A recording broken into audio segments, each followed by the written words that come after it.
चलिए, एक चैप्टर शुरू कर रहे हैं जिस चैप्टर का नाम है ऑडिट डॉक्यूमेंटेशन। सबसे पहले मैं आपको थोड़ा सा बेस बताता हूं कि ये चैप्टर किस में डील करता है। जनरली क्या होता है, जब भी कोई ऑडिटर ऑडिट करता है तो उसको अपने वर्किंग पेपर्स बनाने होते हैं। वर्किंग पेपर्स क्या होते हैं जनरली, कि जो भी ऑडिटर काम करता है, जो भी ऑडिटर प्रोसेस लगाता है, उनके जो एविडेंसेस होते हैं या उनकी जो वर्किंग होती है, उन रफ पेपर्स को हम क्या बोलते हैं, वर्किंग पेपर। फिर इसमें दो पॉइंट्स आते हैं, क्या मैंडेटरी होते हैं या ऑप्शनल होते हैं। It is 100% mandatory to prepare the audit documentation and to prepare the working papers by the auditor. और एक ऐसे ही कंप्लीट चैप्टर में पढ़ेंगे, दैट इज ऐसे 230। 230 ये बोलता है that is it is mandatory for the auditor to prepare the audit documentation. Directly चलते हैं डेफिनेशन पे। 230 से क्या बोलता है, it deals with the responsibility of the auditor to prepare the documentation for the audit of financial statement. 230 क्या बोलता है कि ऑडिटर की रिस्पॉन्सिबिलिटी बनती है कि जब भी वो एफएस को ऑडिट करेगा तो उसको उसके डॉक्यूमेंटेशन भी बनाने पड़ेंगे। जब भी कोई भी क्वेश्चन आएगा और क्वेश्चन 230 से आएगा तो आपको ये लाइन तो हेड में लिखनी ही लिखनी है। आप आंसर की स्टार्टिंग ही वहीं से करोगे, that as per 230 audit documentation, this asset deals with the responsibility of the auditor to prepare the documentation during the audit of the financial statements. Definition: audit documentation होता क्या है? It refers to the records of procedure perform.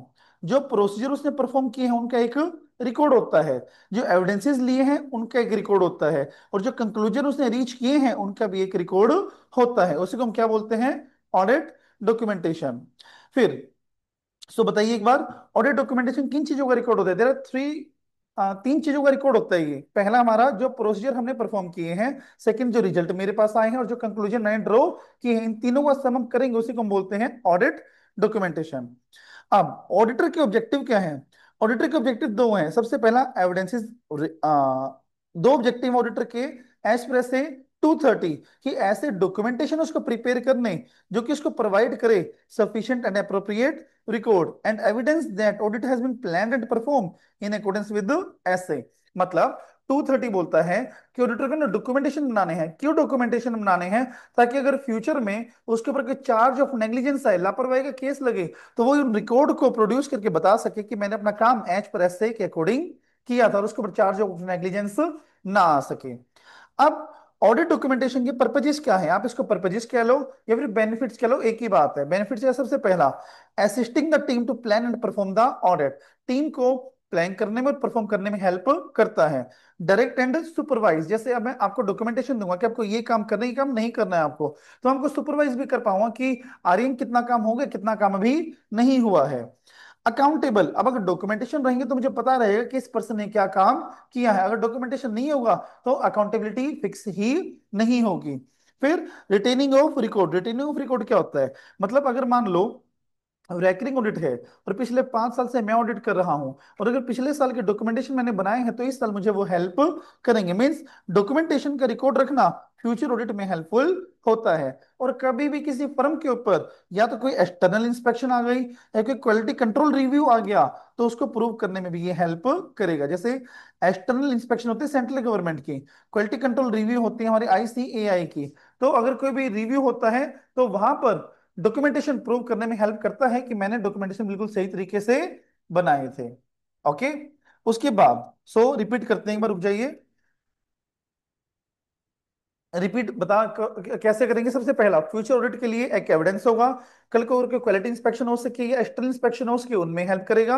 Accountability fix होती है, direct supervise करने में help करता है, plan perform करने में भी हेल्प करता है। दोबारा से एक बार बोलते हैं ताकि याद हो जाए। पर्पजेस पढ़ रहे, बेनिफिट्स पढ़ रहे 230 के अकॉर्डिंग। फर्स्ट इज फ्यूचर में बेनिफिट मिलता है, external inspection, quality control inspection, accountability, direct supervision and plan and perform the audit. Hopefully याद हो गया होगा आपको। उसके बाद form content and extent of audit documentation. Topic बड़ा सिंपल सा है कि ऑडिट डॉक्यूमेंटेशन का फॉर्मेट कैसा होगा, कंटेंट कैसा होगा, और किस हद तक मुझे बनाने पड़ेंगे। दोबारा पढ़ता हूं मैं। ऑडिट डॉक्यूमेंटेशन का फॉर्म कैसा होगा, कंटेंट क्या होगा और एक्सटेंट क्या होगा। ऑडिट डॉक्यूमेंटेशन का कंटेंट या फॉर्मेट ऐसा होना चाहिए कि कोई हमारा ऐसा ऑडिटर है जिसका कोई प्रीवियस कनेक्शन नहीं है, उनको इन चीजों की अंडरस्टैंडिंग हो जाए। तो मैंने क्या बोला कि ऐसे डॉक्यूमेंटेशन प्रिपेयर करने हैं, ऐसे फॉर्म में प्रिपेयर करने हैं कि अगर कोई ऐसा पर्सन है, ऐसा ऑडिटर है जिसका प्रीवियस कोई भी कनेक्शन नहीं है, वो इन चीजों को समझ जाए। जैसे मैं, अब हम दो पार्टनर्स हमारी फर्म में, मैं और आर्यन। ओके। अब जो ऑडिट हमारे पास आई है उसको मैं लीड कर रहा हूं, आर्यन लीड नहीं कर रहा है। तो 230 मेरे ऊपर एप्लीकेबल होगा फॉर श्योर। अब मेरे ऊपर रिस्पॉन्सिबिलिटी क्या बनती है कि मुझे ऐसे डॉक्यूमेंटेशन बनाने हैं कि अगर मेरे पीछे से कल को आर्यन भी उनका पढ़ने लग जाए, कि इसको समझ में आ जाए कि सर ने क्या प्रोसीजर परफॉर्म किए थे, क्या रिजल्ट्स निकाले थे, और क्या क्या मैटर्स सर के सामने आए थे जो उन्होंने फर्म के साथ, कंपनी के साथ डिस्कस किए हैं। तो ऑडिट डॉक्यूमेंटेशन का फॉर्म कंटेंट स्टैंड कैसा होना चाहिए कि कोई भी एक्सपीरियंस ऑडिटर जिसका प्रीवियसली कोई भी कनेक्शन नहीं है, वो इन तीन चीजों को अंडरस्टैंड कर पाए अच्छे से। पहला, procedure performed, result drone, and third is significant matters that arise and discuss during the audit. उसके बाद अब प्रोसीजर परफॉर्म किए हैं उनका पता चल जाए। अब प्रोसीजर परफॉर्म किए हैं, उसमें मुझे क्या क्या चीज डॉक्यूमेंट करनी है, किस क्या करेक्टरिस्टिक्स मैंने टेस्ट करी हैं, मतलब items that was tested. Second, who perform the work, किसने काम किया है, and who review the work. मतलब समझिए ध्यान से, जब मैं अपने डॉक्यूमेंटेशन का फॉर्मेट डिसाइड करूंगा, तो उस टाइम पर मैं चेक करूंगा कि मतलब किस तरह का फॉर्मेट बनाना है कि वो इजी टू अंडरस्टैंड हो, और हर एक पर्सन उसको अंडरस्टैंड करे। क्या अंडरस्टैंड करे कि क्या प्रोसीजर्स लगाए हैं, और उसमें मैं क्या क्या लिखूंगा, किसने वो काम किया है, किसने वो काम रिव्यू किया है, और कब वो काम किया, और क्या काम किया है, characteristics of the item tested.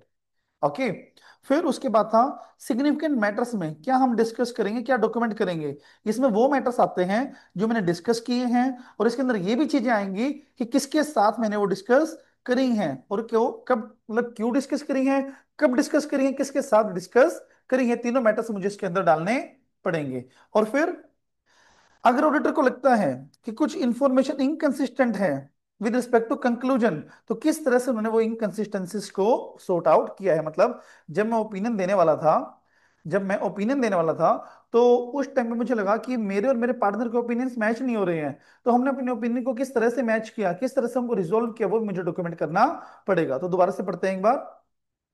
Audit documentation का फॉर्म कैसा होना चाहिए, फॉर्म उसका ऐसा होना चाहिए कि कोई हमारा एक्सपीरियंस ऑडिटर है बट रिलेटेबल नहीं है, वो भी इन चीजों को अंडरस्टैंड कर ले। तीन चीजें, पहला procedures, second results, third matters. अब प्रोसीजर में क्या क्या डॉक्यूमेंट करेंगे हम, डेट, क्या आइटम टेस्ट करी है, किसने टेस्ट करी और किसने वो रिव्यू करी है, और मैटर्स में कौन से मैटर्स है, किसके साथ मैंने कंसल्ट किए हैं, एंड थर्ड वन इज कोई इनकंसिस्टेंसी है ओपिनियन देने के टाइम पे, तो हमने किस तरह से रिजोल्व करी है। होपफुली हो जाएगा। अगर फॉर्म कंटेंट पे पास्ट में क्वेश्चन आया हुआ है, अगर आ गया तो आपको तीनों क्वेश्चंस लिख के आने पड़ेंगे। उसके बाद form content extent of documentation depend upon the factors. अब कितने डॉक्यूमेंटेशन बनाने हैं, किस हद तक बनाने हैं, फॉर्मेट कैसा रहेगा, कंटेंट कैसा रहेगा, वो इन फैक्टर पर डिपेंड करता है। Size and complexity of entity, अगर एंटिटी का साइज कॉम्प्लेक्स है और साइज इन लार्ज है, तो मुझे उसके डॉक्यूमेंटेशन करने पड़ेंगे। नेचर कैसा है प्रोसीजर्स का, रिस्क कितना है, एविडेंस का सिग्निफिकेंस कैसा है, एक्सेप्शंस कैसी हैं, डॉक्यूमेंट करने की नीड है या नहीं है, और मेथोडोलॉजी कैसे मैंने यूज करी है। इन फैक्टर पर डिपेंड करता है कि मुझे अपने डॉक्यूमेंटेशन किस तरह से बनाने हैं, मतलब डीपली बनाने हैं, एक्सटेंड क्या रहेगा उनका, बेसिकली ये मुझे देखना है। तो बताइए प्लीज एक बार, क्या चीज फॉर्म कंटेंट एक्सटेंड को अफेक्ट करती है, मतलब कितने डॉक्यूमेंटेशन बनाने हैं, रिस्क कितना है, मेथोडोलॉजी कैसे यूज करी है, एक्सेप्शंस कितना है, साइज नेचर कैसा एंटिटी का, और प्रोसीजर्स कैसे लगाए हैं मैंने, ये सब, और नीड है या नहीं, नीड टू डॉक्यूमेंट, ये सब। सो बार और रिपीट करवा रहा हूं मैं मेरी सेटिस्फेक्शन के लिए, ताकि आपको याद हो जाए वो अच्छे से। सबसे पहला, साइज एंड कॉम्प्लेक्सिटी पे डिपेंड करता है, नेचर पे डिपेंड करता है, रिस्क पे डिपेंड करता है, सिग्निफिकेंस ऑफ द एविडेंस पे ऑब्टेन करता है कि एविडेंस चिल्लर्स है तो मैं नहीं डॉक्यूमेंट करूंगा, अगर सिग्निफिकेंट है तो मुझे डॉक्यूमेंट करने पड़ेंगे वो। फिर एक्सेप्शन है, यानी अनयूजुअल नेचर मेरे सामने कुछ आया है या नहीं आया है, एंड नीड है, नीड नहीं है, और ऑडिट मेथोडोलॉजी क्या ही मैंने यूज करी है। समझाओगे, कोई डाउट, कोई पॉइंट समझाना दोबारा। उसके बाद एग्जांपल्स ऑफ डॉक्यूमेंटेशन। अब ऑडिट डॉक्यूमेंटेशन के एग्जांपल क्या रहेंगे, जैसे प्रोग्राम बनाया मैंने वो डॉक्यूमेंट करूंगा मैं, मेरी ऑब्जर्वेशंस, मेरा मेमोरेंडम क्या होता है, समराइज डॉक्यूमेंटेशन, ठीक है, समरी, सिग्निफिकेंट मैटर्स, और letter of confirmation, letter of representation, do you know letter of representation क्या होता है? जो मैनेजमेंट देती है। लेटर ऑफ कंफर्मेशन क्या होता है? जो बाहर, नहीं, letter of confirmation third party से लेता है। लेटर ऑफ कंफर्मेशन जो मैनेजमेंट हमें देती है, समझे? इसको हम बोलते हैं एक्सटर्नल कंफर्मेशन, और इसको हम बोलते हैं रिटर्न रिप्रेजेंटेशन। ऐसा चेकलिस्ट के क्या क्या काम मुझे करना है, और कोरेस्पोंडेंस मतलब कम्युनिकेशन जो मैटर्स की हुई है एक दूसरे के साथ, वो भी मुझे डॉक्यूमेंट करना पड़ेगा। तो क्वेश्चन आ जाए कहने की 2 या 3 नंबर तो लिख देना कि क्या क्या डॉक्यूमेंट हो सकते हैं। सर प्लान डॉक्यूमेंट में आता है, प्रोग्राम डॉक्यूमेंट में आता है, चेकलिस्ट डॉक्यूमेंट में आती है, जो मैंने एविडेंसेस लिए वो डॉक्यूमेंट में आते हैं, लेटर ऑफ कंफर्मेशन आता है, WR आता है, सारी चीज डॉक्यूमेंट्स में आती है। अब कब तक मुझे डॉक्यूमेंटेशन बनाने हैं? On timely basis. ओके, बस इतना ही है इसमें। ऑडिट फाइल क्या होती है? ऑडिट फाइल वन और मोर फोल्डर, चाहे फिजिकल फॉर्म में चाहे इलेक्ट्रॉनिक फॉर्म में, जिसमें डॉक्यूमेंटेशन रखे जाते हैं। असेंबल, असेंबल मुझे कब तक करनी पड़ती है? टाइमली बेसिस पर करनी पड़ती है मुझे, मतलब इकट्ठे कब तक करने हैं डॉक्यूमेंट्स? टाइमली बेसिस पर करने हैं, और वो टाइम 60 दिन से ज्यादा का नहीं होना चाहिए। मतलब जब मैंने रिपोर्ट दिया उसके 60 दिन से ज्यादा नहीं होना चाहिए, 60 दिन के अंदर अंदर मुझे असेंबल करना पड़ेगा। और जो मैंने वो असेंबल किए हैं वो मुझे 7 साल तक रिटेन करके रखने पड़ेंगे। मतलब जब मैंने रिपोर्ट दिया उसके 7 ईयर्स तक मुझे रिटेन करके रखने पड़ेंगे। स्टडी से सिंक्रोनाइज हो रहा है सारा कंटेंट एकाएक। उसके बाद देखो, अब पता है इसने क्या बोला? जब रिपोर्ट तो इसने दे दी, रिपोर्ट तो वो दे चुका, राइट? क्या बोला? रिपोर्ट तो वो दे चुका। अब उसके बाद वो 60 दिन में असेंबल करेगा, तो क्या वो नई ऑडिट प्रोसीजर्स लगाएगा उसमें? क्या लगा सकता है? बताओ।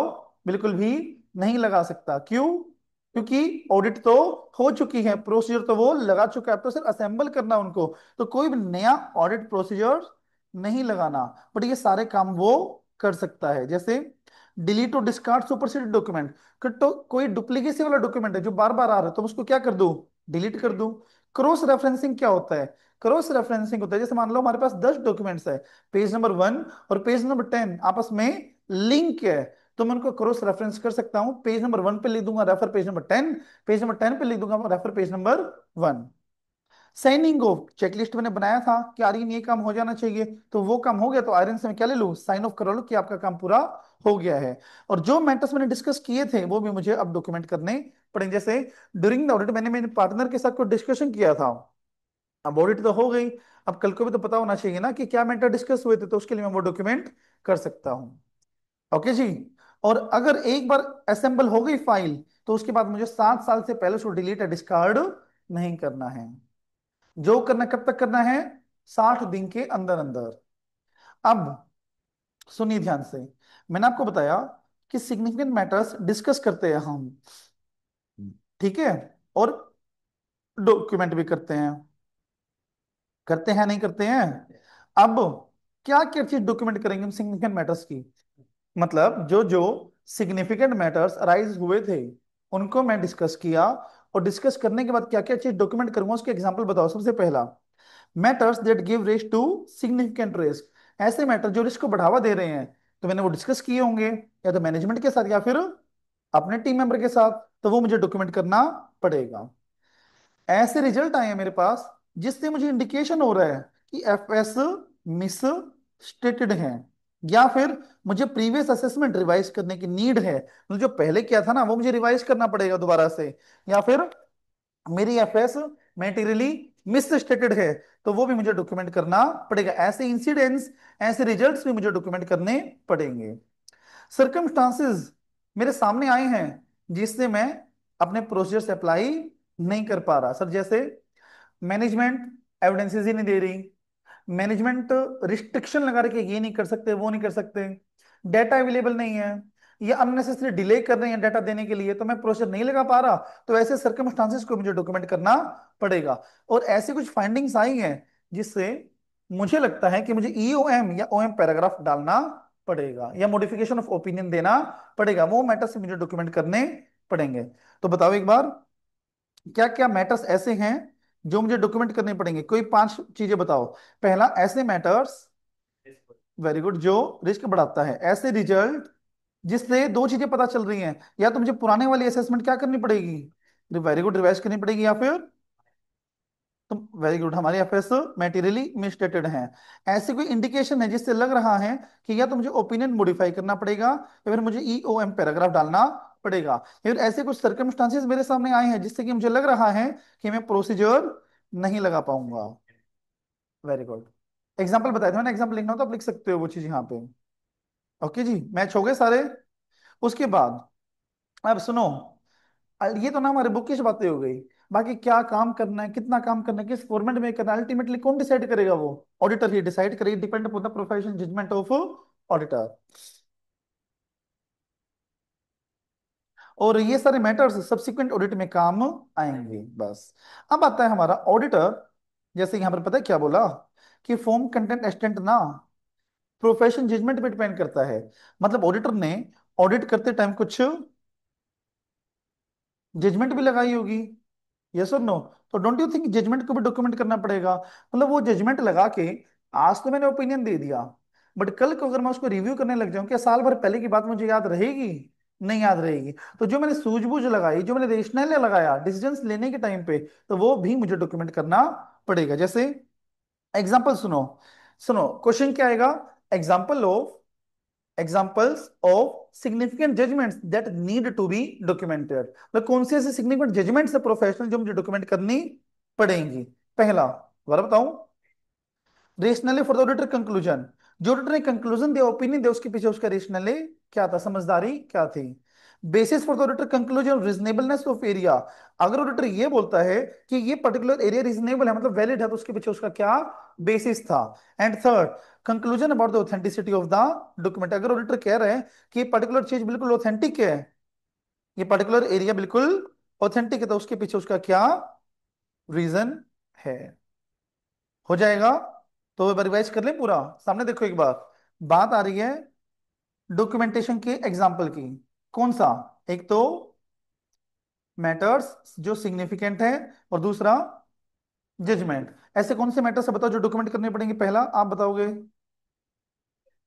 मैटर जो रिस्क को बढ़ावा दे रहे हैं। दूसरा, ऐसे रिजल्ट जो क्या बताते हैं? Very good. And second, previous assessment को रिवाइज करना है। थर्ड, क्लास में याद हो जानी चाहिए आपको सारे पॉइंट, घर जाके सिर्फ एक पॉलिशिंग लेनी चाहिए आपको। थर्ड बोलिए जल्दी से, कोई बात नहीं, बिना देखे बोलो, देखना नहीं है, कोई हेल्प नहीं लेना।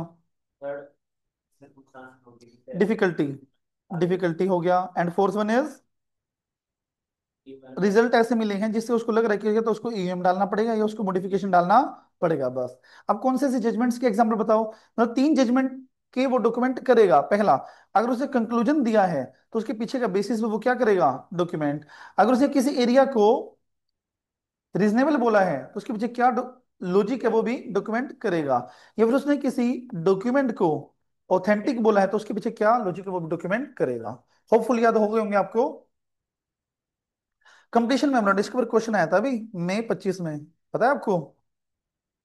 मई 25 में 2 नंबर का 3 नंबर का? हाँ, हाँ एग्जैक्टली। अच्छा, चेक किया था क्या आपने अपने उसमें मार्कशीट में? ठीक है। The auditor may consider it helpful to prepare and retain as part of documentation a summary completion memorandum that describe. मतलब ऑडिटर को देखो, एक तो ब्रीफ हो गया, पूरा डिटेल्ड हो गया, एक उसको ये भी होना चाहिए कि वो समरी बना ले। यार एक बात बताओ, जैसे रिलायंस इंडस्ट्री की कोई ऑडिट कर रहा है, फिर कोई और बड़ी कंपनी है, उसमें भर भर के डॉक्यूमेंटेशन आते होंगे, तो अगर अगले साल मैं उसको पढ़ने बैठूंगा तो क्या 1000 2000 डॉक्यूमेंटेशन दोबारा पढ़ूंगा मैं? तो उसके लिए आज मुझे क्या बनाना पड़ेगा? अपना कंप्लीशन मेमोरेंडम, जिसको हम क्या बोलते हैं? Summary of documents. क्या बोलते हैं? इसमें मैं दो चीजें डालता हूं, सिग्निफिकेंट मैटर जो राइज हुए थे और कैसे वो एड्रेस हुए हैं। बस ये खुद पढ़ देना, कोई ऐसी दिक्कत नहीं है। ओनरशिप, डॉक्यूमेंटेशन का ओनर कौन होता है? ऑडिटर ही होता है। क्या वो किसी को अवेलेबल करवा सकता है? अपनी डिस्क्रिशन पे। It is on the discretion of the auditor, it is upon the discretion of auditor to avail the documentation to any other party. Okay, if he thinks fit, then he can made available the documents to another party or no। बस ये था अपने ऐसे 230। Okay, audit documentation क्या पढ़ा हमने इसमें? थोड़ा ब्रेनस्टॉर्मिंग करते हैं, ठीक है? क्योंकि पहले हमने पढ़ा इसमें डेफिनेशन, फिर हमने पढ़ा उसका पर्पस, वो थे assisting plan and perform, future, external inspection, plan supervise, quality control inspection, future audit, accountability. फिर फॉर्म कंटेंट एक्सटेंड पढ़ा, कैसे होने चाहिए, इजी टू अंडरस्टैंड होने चाहिए, जैसे प्रोसीजर हो, रिजल्ट हो और मैटर्स हो। रिजल्ट कैसे, किसने किया है, किसने रिव्यू किया, वो सब। और एग्जांपल क्या, डॉक्यूमेंटेशन की भी, planning, memorandum, programme, checklist, confirmation, representation, वो सब। सुन रहे हो ना? याद मुझे नहीं करना, मैं आपको याद करवा रहा हूँ ये। हाँ। उसके बाद, उसके बाद क्या था, 60 दिन के अंदर अंदर मुझे असेंबल करना है। असेंबल में क्या चीज करनी है, डिस्कार्ड, डिलीट, सुपरसीड डॉक्यूमेंटेशन को, क्रॉस रेफरेंसिंग करनी है, ये करने हैं। साइनिंग ऑफ करनी है चेकलिस्ट की। और हाँ, जो मैंने मैटर डिस्कस किए हैं वो मैं डॉक्यूमेंट कर सकता हूँ। फिर ऑडिट फाइल बनानी है। ओके, 7 साल तक वो मेंटेन करके रखना है, 7 साल ऑडिट रिपोर्ट से देखेंगे हम। फिर कौन कौन से मैटर्स में डॉक्यूमेंट करने हैं, matter give risk, result previous assessment दोबारा करनी है, और एफएस मिसस्टेटेड है, सर्कमस्टांसेस डिफिकल्टी हो रही है अप्लाई करने में। और एक और था, ईओएम या मॉडिफिकेशन डालना है। जजमेंट्स क्या डॉक्यूमेंट करनी है, rational for the conclusion, rationally for the authenticity of documentation, rational for the reasonableness of particular area. ठीक है। तो ये था हमारा 230। और इसके क्वेश्चन हम कल करेंगे, और एक नए चैप्टर कल स्टार्ट करेंगे। आज के लिए इतना काफी है। Bye bye, see you soon.